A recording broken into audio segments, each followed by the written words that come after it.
Paulo nos fornece a tão desejada esperança de que quando o Senhor Jesus voltar para seus santos, no arrebatamento, seremos transformados.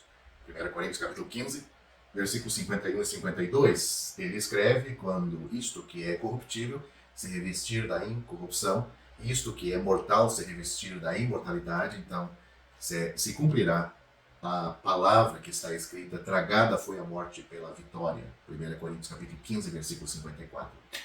João acrescenta estas palavras surpreendentes: sabemos que quando ele se manifestar, seremos semelhantes a ele, porque o veremos como ele é. 1 João capítulo 3, versículo 2. A reconstituição de milhares de corpos humanos terrestres no arrebatamento será um grande milagre. Mas ainda mais será a transformação imediata de todos aqueles em corpos glorificados, nos quais não apenas veremos nosso Salvador pela primeira vez, mas ainda mais notável, seremos semelhantes a Ele. Essas mudanças serão a transformação moral definitiva para os filhos do pó, que foram salvos pela graça de Deus nesta era cristã, ou era da igreja. Mas como estão aqueles que deixam esses corpos terrenos por meio da morte e vão para o céu?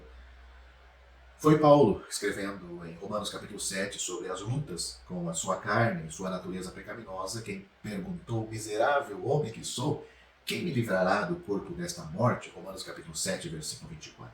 Suas lutas morais como crente estavam relacionadas com este corpo de morte e sua natureza pecaminosa que o acompanhava.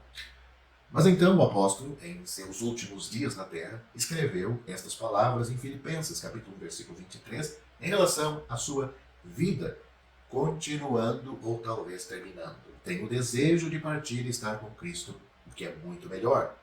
Se lhe fosse permitido viver, ele ainda teria de lidar com a carne e sua natureza pecaminosa. No entanto, se o Senhor permitisse que ele partisse e o levasse para casa no céu para estar com Cristo, ele entendia que isto seria muito melhor. Podemos apenas concluir que sua chegada ao céu para estar com seu Salvador não envolveria a miséria de seu corpo mortal e a natureza pecaminosa que o acompanhava. Uma vez morto, este corpo de morte será deixado para trás.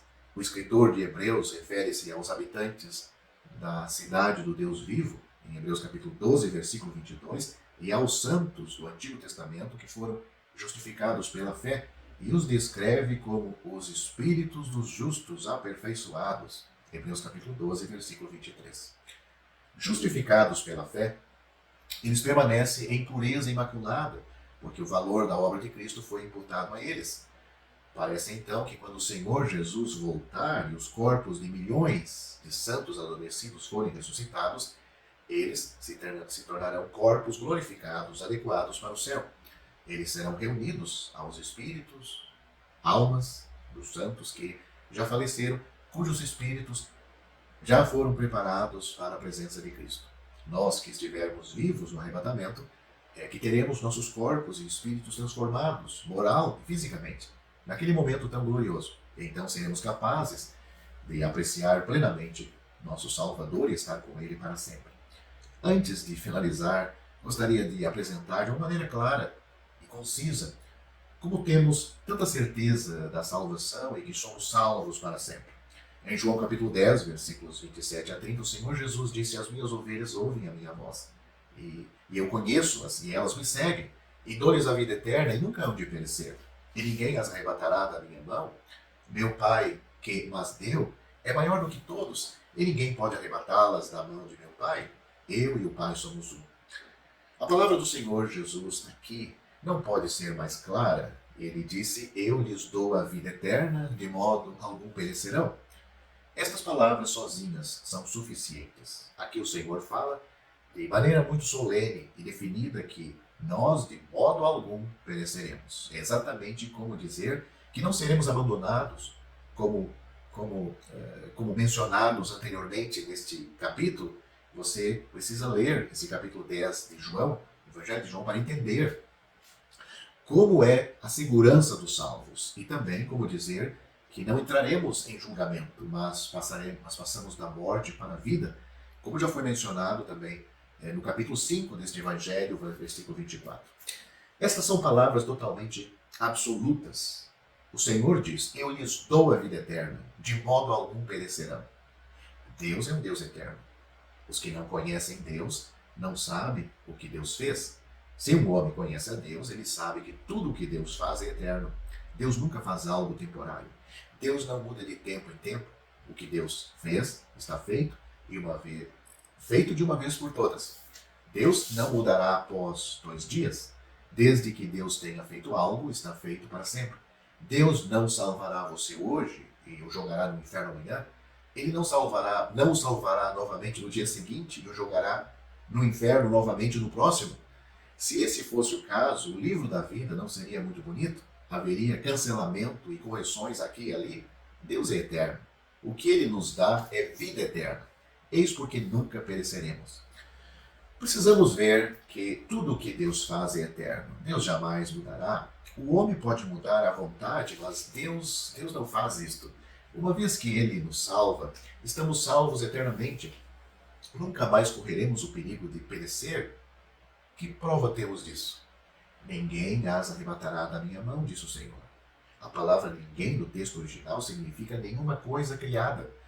O Senhor diz que nenhuma coisa criada pode arrebatar-nos de sua mão. Eu sou um bom pastor. Eu dei a vida pelas minhas ovelhas, e minhas ovelhas jamais perecerão. Como o Pai deu as ovelhas ao Senhor, nenhuma coisa criada pode arrebatá-las da mão do Pai. O versículo 28 deste Evangelho de João, capítulo 10, fala do pastor. O versículo 29 dá uma volta e menciona o Pai.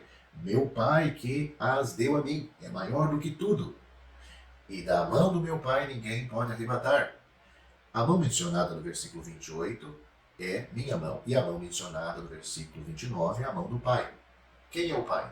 Ele diz que o Pai é maior do que tudo. Todas as coisas estão incluídas neste tudo. Todas as coisas estão criadas, foram criadas. Todos os anjos, todos os espíritos malignos, todos os seres humanos, todas as coisas criadas no mundo, incluindo você e eu, estão incluídos nesse tudo. O Senhor diz que o Pai é maior que tudo. Ninguém pode arrebatar-nos de sua mão. Ele tem uma grande mão que guarda suas ovelhas. Como pode elas perder-se novamente? Somente alguém que, se possível, fosse maior que esse, que é maior que todas as coisas, que poderia arrebatá-las. Algum pode dizer, na verdade, os outros não podem arrebatar-nos, mas eu mesmo posso sair da mão do Pai. Quando alguém diz isso, prova que sua mente é caída. Ele não conhece a palavra de Deus e não conhece a si próprio. Após uma pessoa ser salva, se ela viesse a perecer, seria por causa de sua própria vontade de perecer ou seria por causa da tentação do mundo, a sedução do inimigo, o ataque de Satanás? Um cristão perecer significa que a cobiça pode arrebatar o homem da mão de Deus. Significaria que o diabo e o mundo podem arrebatar o homem da mão de Deus. O homem não vai para o inferno porque ele quer ir para o inferno. Mesmo que os próprios pecadores não queiram ir para o inferno, muito menos os cristãos. É evidente que o homem está morto no pecado por causa da obra opressora dos espíritos malignos. Todos no mundo são oprimidos pelos demônios. Todos os pecadores têm demônios trabalhando neles. Se os cristãos podem ser arrebatados da mão do Pai, então os espíritos malignos são maiores do que o Pai, maior do que o Pai de toda a criação. Aqui está uma ovelha na mão do Pai. Ninguém pode arrebatar essa ovelha. Se nada é maior do que o Pai de todos, então não há possibilidade de que essa ovelha seja arrebatada. Além do mais, é-nos impossível escapar por nós mesmos, porque até nós somos parte de todas as coisas. O Senhor Jesus disse, meu Pai é maior do que tudo. Você não pode colocar-se ao lado, de fora de todas as coisas. O versículo 28 mostra-nos a mão do Senhor Jesus e o versículo 29 mostra-nos a mão do Pai. O versículo 28 fala-nos sobre a mão do pastor. Essa não é uma questão de lei nem de maldição.